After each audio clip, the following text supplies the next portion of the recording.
മറ്റൊരു പ്രധാനപ്പെട്ട വാർത്തയിലേക്ക് പോകുന്നു. പഞ്ചാബിലെ അമൃത്സറിൽ വ്യാജമദ്യം കഴിച്ച് 14 പേർ മരിച്ചു.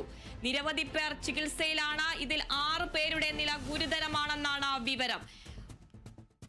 മജിദയിൽ മഥായി ബഗ്ലി ഗ്രാമങ്ങളിലാണ് സംഭവം. ഇന്നലെ രാത്രിയോടെയാണ് മദ്യം കഴിച്ചവർക്ക് അസ്വസ്ഥതകൾ ഉണ്ടായത്. തുടർന്ന് നിരവധി പേർ വിവിധ ആശുപത്രികളിൽ ചികിത്സ തേടുകയായിരുന്നു.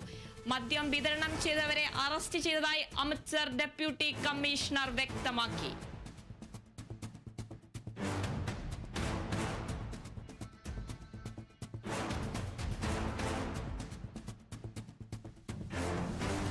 പഞ്ചാബിലെ അമൃത്സറിൽ വ്യാജമദ്യം കഴിച്ച് 14 പേർ മരിച്ചു. നിരവധി പേർ ചികിത്സയിലാണ്. ഇതിൽ 6 പേരുടെ നില ഗുരുതരമാണെന്നാണ് വിവരം.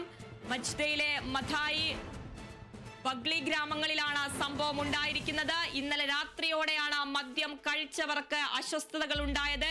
തുടർന്ന് നിരവധി പേർ വിവിധ ആശുപത്രികളിൽ ചികിത്സ തേടുകയായിരുന്നു. മദ്യം വിതരണം ചെയ്തവരെ അറസ്റ്റ് ചെയ്തതായി അമൃത്സർ ഡെപ്യൂട്ടി കമ്മീഷണർ വ്യക്തമാക്കി.